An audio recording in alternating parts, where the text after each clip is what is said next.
ویسے تو سندھ بھر میں امام حسین کی شہادت کی یاد میں جلوس نکالے جاتے ہیں، لیکن یہاں حیدرآباد کے علاقے پکا قلعہ میں ایک جلوس ایسا بھی نکالا جاتا ہے جو ایک انگریز کے نام سے منسوب ہے۔ 50 برس سے چارلی ایلیکوٹ کے نام سے یہاں واقع ایک امام بارگاہ سے ماتمی جلوس نکلتا ہے، لیکن اس کی تاریخ ہے کیا؟ برطانیہ کی تعلیم یافتہ ایلیکوٹ محکمہ ایکسائز میں انسپیکٹر اور بیلے ڈانسر تھے، جبکہ ان کی ماں حیدرآباد کے لیڈی ڈفرن ہسپتال میں ڈاکٹر تھی جن کا تعلق انڈیا سے تھا۔ ایک روایت ہے کہ اس خاتون ڈاکٹر کے ہاں بیٹے کی ولادت نہیں ہوئی تھی۔ جب انہوں نے ایک امام بارگاہ سے جلوس نکلتے دیکھا تو بیٹے کی دعا مانگی، جس کے بعد ان کے ہاں ایلیکوٹ پیدا ہوا۔ سوچ نے ایلیکوٹ کے ڈرائیور کے بیٹے سے بات کی تاکہ اس بابت مزید جانا جا سکے۔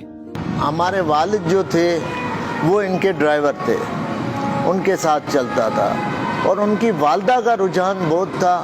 دھیرے دھیرے ان کا بھی ایلی گارڈ کا بھی رجحان اس سائڈ پہ، اماموں کی سائڈ پہ ہونے شروع ہو گیا۔ جب بھی محرم آتا، پڑ ہوتے، اس میں شریک ہوتا۔ بس اس کو امام حسین سے اتنا لگاؤ ہو گیا کہ حساب سے زیادہ، پھر وہ مسلمان ہو گئے۔ یہ اصل میں پہلے اشرف شاہ بخاری کا پڑ کہلاتا تھا، پھر اس کے بعد جب یہ مسلمان ہوئے تو انہوں نے جیسے اشرف شاہ بخاری نے ان کو اپنا لقب دے دیا، ایلی گارڈ کے نام سے یہ پڑ کہلوانے لگا۔ ان کا پڑ جو یہ امام حسین کا 7 تاریخ کو مہندی نکالتے ہیں، 8 کو جھولا نکالتے ہیں، اور 10 کو بڑا تازیہ نکلتا ہے، 28 کو بھی پڑ نکلتا ہے یہاں سے، پھر چیلم کو آخری پڑ نکلتا ہے۔ ایلیکوٹ کی والدہ ہر سال محرم الحرام میں نیاز و لنگر کرتی، جبکہ ان کے بیٹے غم حسین میں کالے کپڑے زیب تن کر کے ماتم کرتے تھے۔ تاہم کچھ عرصے بعد انہوں نے اسلام قبول کر لیا اور ساری عمر ماتم کرتے گزاری۔ ان کا نام علی گوہر رکھا گیا تھا۔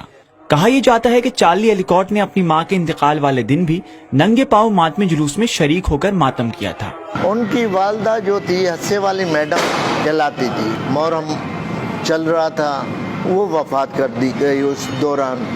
پھر ایک جیسے پڑ ہمارا نکلتا ہے، سب کا نکلتا ہے شرنائیوں کے ساتھ امام حسین کا، تو انہوں کے کانوں پہ آواز آئی، ایک دم ایلی گارڈ صاحب اٹھے، بولا ہمارے والد صاحب کو کہ آپ اس کے کفن دفن کا بندوبست کریں، میں ذرا امام حسین کی سواری کو آگے کر کے آؤں۔ تو لوگ یہ کہنے لگے یہ تو پاگل ہو گیا ہے، ماں مر گئی ہے اور یہ یا حسین کرتا ہوا جا رہا ہے۔ تو اس پہ انہوں نے بولا کہ میری ماں سے غم زیادہ امام حسین کا ہے۔ چارلی ایلیکوٹ نے اپنی زندگی کا آخری حصہ اپنے ڈرائیور عبدالغفور چانڈیو کے پاس گزارا۔ وہ سال 1970 میں انتقال کر گئے۔ چارلی ایلیکوٹ کو وہیں پر دفنایا گیا جہاں سے وہ ماتمی جلوس نکالتے تھے۔ لوگ اس ماتمی جلوس کو ایلیکوٹ کا پیڑ کے نام سے جانتے ہیں، جہاں آج بھی تمام مذاہب اور فرقے کے لوگ ماتم کرنے آتے ہیں۔